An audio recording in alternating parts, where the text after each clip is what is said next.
ಎಲ್ರಿಗೂ ಯುಗಾದಿ ಹಬ್ಬದ ಶುಭಾಶಯಗಳು. ಈ ಹಬ್ಬಕ್ಕೆ ನೀವು ಏನೆಲ್ಲ ಸ್ಪೆಷಲ್ ಮಾಡ್ತಿದ್ದೀರಾ ಅನ್ನೋದನ್ನು ನನಗೆ ಕಮೆಂಟ್ ಸೆಕ್ಷನಲ್ಲಿ ಹೇಳಿ. ಇವತ್ತು ನೋಡಿ ನಾನು ಬಿಸಾಕುವಂತಹ ಸಿಪ್ಪೆಯಿಂದ ಮತ್ತೊಂದು ರೆಸಿಪಿ ತಂದಿದ್ದೀನಿ. ಅದೇ ಸೂಪರ್ ಆದಂತಹ ಆರೋಗ್ಯಕರ ಪಾಯಸ. ಈ ರೆಸಿಪಿನ ಈ ಹಬ್ಬಕ್ಕೆ ಮರೆಯದೆ ಟ್ರೈ ಮಾಡಿ. ಎಲ್ಲರೂ ಕೂಡ ಇಷ್ಟಪಟ್ಟು ತಿನ್ನುವಂತಹ ಒಂದು ಸೂಪರ್ ಆದಂತಹ ಪಾಯಸ ಇದು. ಹಾಗಾದರೆ ತಡ ಮಾಡದೆ ಈ ರೆಸಿಪಿನ ಇವಾಗ ನಾವು ಚೆಕ್ ಮಾಡೋಣ. ಈ ಬಿಸಾಕುವಂತಹ ಸಿಪ್ಪೆಯಿಂದ ಮಾಡುವಂತಹ ಪಾಯಸಕ್ಕೆ ಇಲ್ಲಿ ನಾನು ಅರ್ಧ ಕಪ್ನಷ್ಟು ಅಕ್ಕಿನ ಒಂದು ಬೌಲಲ್ಲಿ ನೆನೆ ಇಡ್ತಾ ಇದ್ದೀನಿ. ಇದಕ್ಕೆ ಸ್ವಲ್ಪ ನೀರನ್ನು ಹಾಕಿ ಇದನ್ನು ಚೆನ್ನಾಗಿ ತೊಳೆದು ಇದನ್ನು ನೀವು 1 ಗಂಟೆಗಳ ಕಾಲ ನೆನೆ ಬಿಡಬೇಕಾಗುತ್ತೆ. ಈ ಥರ ನೆನೆ ಬಿಟ್ಟ ಮೇಲೆ ಇವಾಗ ನೋಡಿ ಇಲ್ಲಿ ಕಲ್ಲಂಗಡಿ ಹಣ್ಣು ಒಂದು ಅರ್ಧ ಭಾಗದಷ್ಟು ಕಲ್ಲಂಗಡಿ ಹಣ್ಣಿನ ಸಿಪ್ಪೆನ ನಾನು ತೆಗೆದಿದ್ದೀನಿ. ಹಾಗೆಯೇ ಅದರಲ್ಲಿ ಇರುವಂತಹ ಆ ಕೆಂಪು ಕಲರ್ ಏನಿದೆ ಅಂದರೆ ಸಿಹಿ ಪಾರ್ಟ್ ಏನಿದೆ ಅದನ್ನು ತೆಕ್ಕೋಬೇಕು. ಹಾಗೆಯೇ ಆ ಗ್ರೀನ್ ಪಾರ್ಟನ್ನು ಕೂಡ ತೆಕ್ಕೊಂಡು ಅದರದ್ದು ಆ ತಿರುಳನ್ನು ರೆಡಿ ಮಾಡ್ಕೋಬೇಕು. ಅರ್ಧ ಭಾಗದಷ್ಟು ಅಂದರೆ ಒಂದು 3 ಮುಷ್ಟಿಯಷ್ಟು ನೀವು ತುರಿದಾದ್ಮೇಲೆ ಅದೊಂದು 3 ಮುಷ್ಟಿಯಷ್ಟು ಆಗಬೇಕು. ಸೊ ಇದನ್ನು ನಾನು ನೀಟಾಗಿ ತುರ್ಕೊಳ್ತಾ ಇದ್ದೀನಿ. ಇವಾಗ ಈ ಸಿಪ್ಪೆ ರೆಡಿ ಮಾಡ್ಕೊಂಡಾದ್ಮೇಲೆ ಇವಾಗ ಒಂದು ಪ್ಯಾನನ್ನು ಬಿಸಿ ಮಾಡಿಕೊಂಡು ಇಲ್ಲಿ ಆ ಸಿಪ್ಪೆನ ನಾನು ತುರಿದಂತಹ ಸಿಪ್ಪೆಯನ್ನು ಹಾಕ್ತಾ ಇದ್ದೀನಿ. ಹಾಗೆಯೇ ಒಂದು 3/4 ಲೋಟದಷ್ಟು ನೀರನ್ನು ಇಲ್ಲಿ ಸೇರಿಸ್ಕೊಳ್ತಾ ಇದ್ದೀನಿ.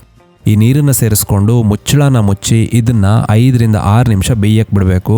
ಇಲ್ಲಿ ತೆಂಗಿನಕಾಯಿನ ತುರಿದು ತಗೊಂಡಿದ್ದೀನಿ. ಒಂದು ದೊಡ್ಡ ತೆಂಗಿನಕಾಯಲ್ಲಿ ಅರ್ಧ ಭಾಗದಷ್ಟು. ಇದರಲ್ಲಿ ನಾವು ಹಾಲನ್ನು ತೆಕ್ಕೋಬೇಕು. ಫಸ್ಟಿಗೆ ಚೂರು ನೀರನ್ನು ಸೇರಿಸ್ಕೊಂಡು ಗಟ್ಟಿ ಹಾಲನ್ನು ತೆಕ್ಕೊಳ್ಳಿ, ಒಂದು ಅರ್ಧ ಕಪ್ನಷ್ಟು. ಆಮೇಲೆ ಅರ್ಧ ಲೋಟದಷ್ಟು ನೀರನ್ನು ಸೇರಿಸ್ಕೊಂಡು ತೆಳು ಹಾಲನ್ನು ತೆಕ್ಕೊಳ್ಳಿ. ಇದನ್ನು ರುಬ್ಕೊಳ್ಳೋವಾಗಲೇ ಇದಕ್ಕೆ ಒಂದು 5 ರಿಂದ 6 ಏಲಕ್ಕಿಗಳನ್ನು ಹಾಕ್ಕೊಂಡೆ ರುಬ್ಕೊಂಡ್ರೆ ಒಳ್ಳೆಯದು.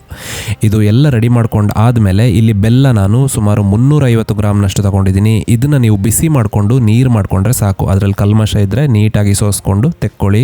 ಹಾಗೆಯೇ ಇಲ್ಲಿ ಅಕ್ಕಿ ಕೂಡ ನೋಡಿ ಚೆನ್ನಾಗಿ 1 ಗಂಟೆ ಇದು ನೆಂದಿದೆ. ಇದನ್ನು ತರಿತರಿಯಾಗಿ ರುಬ್ಕೋಬೇಕು, ಅಂದರೆ ಮೀಡಿಯಮ್ ರವೆ ಬರುತ್ತಲ್ಲ ಆ ಥರ. ಇವಾಗ 2 ಟೈಪ್ ಹಾಲು ರೆಡಿ ಮಾಡ್ಕೊಂಡಿದ್ದೀನಿ. ಹಾಗೆಯೇ ತರಿತರಿಯಾಗಿ ಅಕ್ಕಿನ ರುಬ್ಕೊಂಡಿದ್ದೀನಿ. ಹಾಗೆಯೇ ಬೆಲ್ಲದ ನೀರನ್ನು ಕೂಡ ರೆಡಿ ಮಾಡಿ ಇಟ್ಕೊಂಡಿದ್ದೀನಿ. ಇವಾಗ 5 ರಿಂದ 6 ನಿಮಿಷ ಆಗಿದೆ. ಇದಕ್ಕೆ ನಾವು ಸೆಕೆಂಡ್ ಟೈಮ್ ಏನು ರುಬ್ಕೊಂಡ್ವಿ ಆ ಹಾಲನ್ನು ಸೇರಿಸ್ಕೊಳ್ತಾ ಇದ್ದೀನಿ.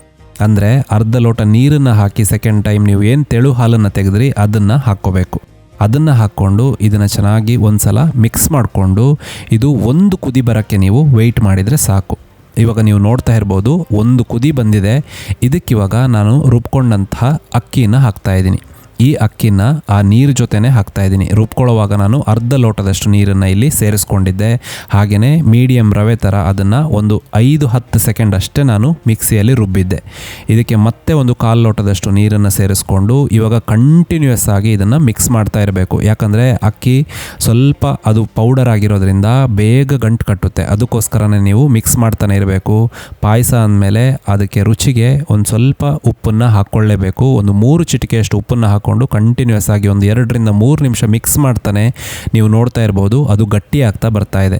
ಇವಾಗ ಇದಕ್ಕೆ 1 ರಿಂದ 1/4 ಲೋಟದಷ್ಟು ನೀರನ್ನು ಹಾಕ್ಕೋಬೇಕು. ನೀವು ನೀರನ್ನು ತುಪ್ಪ ಹಾಕ್ಕೊಳ್ಳೋ ಮೊದಲು ಅಂದರೆ ಕೊನೆ ತನಕನೂ ನೀವು ಬೇಕಾದಷ್ಟು ನೀರನ್ನು ಬೇಕಾದಾಗ ಸೇರಿಸ್ಕೋಬಹುದು. ಇದನ್ನು ನೀವು ನೀಟಾಗಿ ಮಿಕ್ಸ್ ಮಾಡ್ಕೊಳ್ಳಿ. ಇವಾಗ ಎಲ್ಲ ಮಿಕ್ಸ್ ಮಾಡ್ಕೊಂಡಾದ್ಮೇಲೆ ಅದರದ್ದು ಕನ್ಸಿಸ್ಟೆನ್ಸಿ ನಾನು ತೋರಿಸ್ತಾ ಇದ್ದೀನಿ. ಈ ಥರ ಆದಮೇಲೆ ಇದನ್ನು ಮುಚ್ಚಳ ಮುಚ್ಚಿ 4 ರಿಂದ 5 ನಿಮಿಷ ನೀವು ಲೋ ಫ್ಲೇಮಲ್ಲಿ ಬೇಯಕ್ಕೆ ಬಿಟ್ಟರೆ ಆ ಅಕ್ಕಿ ಏನಿದೆ ಅದು ಒಂದು 75% ನೀಟಾಗಿ ಬೇಯುತ್ತೆ. ಹಾಗೆಯೇ ನೀವು ನೋಡ್ತಾ ಇರ್ಬೋದು ತಳ ಕೂಡ ತಾಗಿಲ್ಲ. ಥಿಕ್ನೆಸ್ ಅಂದರೆ ಪಾಯಸ ಇವಾಗ ಗಟ್ಟಿ ಕೂಡ ಆಗಿದೆ. ಇದಕ್ಕಿವಾಗ ಬೆಲ್ಲದ ನೀರನ್ನು ಹಾಕ್ಕೋಬೇಕು. ನೀವು ಇಲ್ಲಿ ಬೆಲ್ಲದ ನೀರು ಮಾಡ್ಕೊಳ್ಳೋವಾಗ ನಾನು 350 ಗ್ರಾಮ್ನಷ್ಟು ಅಷ್ಟೇ ಬೆಲ್ಲನ ಉಪಯೋಗ ಮಾಡಿದ್ದೀನಿ. ಇದು ಮೀಡಿಯಮ್ ಸ್ವೀಟ್ ಇರುತ್ತೆ. ನಿಮಗೆ ಜಾಸ್ತಿ ಸಿಹಿ ಬೇಕಂದರೆ ಇನ್ನೊಂದು ಸ್ವಲ್ಪ ಬೆಲ್ಲನ ನೀವು ಆ್ಯಡ್ ಮಾಡ್ಕೋಬಹುದು. ಸೊ ನೀಟಾಗಿ ಇದೆಲ್ಲದನ್ನು ಮಿಕ್ಸ್ ಮಾಡ್ಕೊಳ್ಳಿ. ಮಿಕ್ಸ್ ಮಾಡಿಕೊಂಡು ಅದರದ್ದು ಕಲರ್ ಇವಾಗ ಪೂರ್ತಿಯಾಗಿ ಚೇಂಜ್ ಆಗಿದೆ. ಹಾಗೆಯೇ ಸ್ವಲ್ಪ ಅಕ್ಕಿ ಬೇಯಕ್ಕಿದೆ ಇನ್ನು. ಅದು ನಾವು ಇವಾಗ ಇನ್ನು ನೆಕ್ಸ್ಟ್ ಪ್ರೊಸೀಜರ್ ಏನು ಮಾಡ್ತೀವಿ ಅದರಲ್ಲೇ ಅದು ಬೆಂದು ಹೋಗುತ್ತೆ. ಕೊನೆಗೆ ಇದಕ್ಕೆ ನೋಡಿ ಗಟ್ಟಿ ಹಾಲು ಏನಿದೆ ಅದನ್ನು ಹಾಕ್ಕೋಬೇಕು. ಅದನ್ನು ಹಾಕ್ಕೊಂಡು ನೀವು ಮಿಕ್ಸ್ ಮಾಡ್ಕೋಬೇಕು. ಈ ಹಾಲು ಹಾಕಿದ ಕೂಡಲೇ ಅದು ಬೇಗ ಮಿಕ್ಸ್ ಆಗೋದಿಲ್ಲ, ಮೇಲೇ ಉಳ್ಕೊಂಡ್ಬಿಡುತ್ತೆ. ಅದಕ್ಕೆ ಏನು ಮಾಡಬೇಕಂದ್ರೆ ನೀವು ತಗೊಂಡಂತಹ ಸ್ಪೂನ್ ಅಥವಾ ಆ ಲ್ಯಾಡಲ್ ಏನಿದೆ ಅದರಲ್ಲಿ ಮೇಲ್ಗಡೆ ಪಾರ್ಟಲ್ಲಿ ನೀವು ಚೆನ್ನಾಗಿ ಮಿಕ್ಸ್ ಮಾಡಿದರೆ ಅದು ಕರೆಕ್ಟಾಗಿ ಹೊಂದ್ಕೊಳ್ಳುತ್ತೆ. ಹಾಗೆಯೇ ತಿಕ್ಕಾದಂತಹ ಪಾಯಸ ಇವಾಗ ರೆಡಿ ಆಗ್ತಾ ಬರ್ತಾ ಇದೆ. ಸೊ ಇದಕ್ಕೆ ಇವಾಗ ನೋಡಿ ಒಂದು ಪ್ಯಾನಲ್ಲಿ ನಾನು ಸ್ವಲ್ಪ ತುಪ್ಪನ ಬಿಸಿ ಮಾಡ್ಕೊಳ್ತಾ ಇದ್ದೀನಿ. ಒಂದು 3 ರಿಂದ 4 ಟೇಬಲ್ ಸ್ಪೂನಷ್ಟು. ಎಣ್ಣೆ ಹಾಕಬೇಡಿ, ಬರೀ ತುಪ್ಪನೇ ಇಲ್ಲಿ ಬಳಕೆ ಮಾಡಿ. ತುಪ್ಪ ಹಾಕ್ಕೊಂಡು ಸ್ವಲ್ಪ ಗೋಡಂಬಿಗಳನ್ನು ಇಲ್ಲಿ ಹುರ್ಕೊಳ್ತಾ ಇದ್ದೀನಿ. ಲೈಟಾಗಿ ಕಂದು ಬಣ್ಣ ಬಂದರೆ ಸಾಕು. ಆವಾಗ ನೀವು ಅದಕ್ಕೆ ಒಣ ದ್ರಾಕ್ಷಿಗಳನ್ನು ಸೇರಿಸ್ಕೋಬೇಕಾಗುತ್ತೆ. ಒಣ ದ್ರಾಕ್ಷಿಗಳನ್ನು ಸೇರಿಸ್ಕೊಂಡು ಆ ಒಣ ದ್ರಾಕ್ಷಿಗಳು ಚೆನ್ನಾಗಿ ಅರಳಿ ಬರಬೇಕು. ಆವಾಗ ಆ ತುಪ್ಪದ ಜೊತೆ ಎಲ್ಲದನ್ನು ಕೂಡ ಆ ಪಾಯಸಕ್ಕೆ ಮಿಕ್ಸ್ ಮಾಡಬೇಕು. ನೋಡಿದ್ರಲ್ಲ, ಬಿಸಾಕುವಂತಹ ಸಿಪ್ಪೆ, ಅದರಿಂದ ಒಂದು ಸೂಪರ್ ಆದಂತಹ ಪಾಯಸ ಹಬ್ಬಕ್ಕೆ ರೆಡಿ ಆಗುತ್ತೆ. ಅದನ್ನು ನೀವು ನೋಡ್ಬೋದು, ಅದರದ್ದು ಥಿಕ್ನೆಸ್ ಎಷ್ಟು ಚೆನ್ನಾಗಿ ಬಂದಿದೆ ಅಂತ ನೀವು ನೋಡ್ಬೋದು. ಅಕಸ್ಮಾತ್ ಎಲ್ಲಾದರೂ ನಿಮಗೆ ಇನ್ನೂ ಸ್ವಲ್ಪ ತೆಳುಬೇಕಂದ್ರೆ ಇನ್ನೂ ಸ್ವಲ್ಪ ನೀರು ನೀವು ತುಪ್ಪ ಹಾಕೋಕ್ಕಿಂತ ಮುಂಚೆ ಹಾಕಿ ಬೇಯಿಸ್ಕೋಬೇಕಾಗುತ್ತೆ. ಈ ಸೂಪರ್ ಆದಂತಹ ಪಾಯಸನ ಹಬ್ಬಕ್ಕೆ ಮಾಡೋಕ್ಕೆ ಖಂಡಿತ ಮರಿಬೇಡಿ. ಎಲ್ರಿಗೂ ಇಷ್ಟವಾಗುವಂತಹ ಪಾಯಸ ಇದು.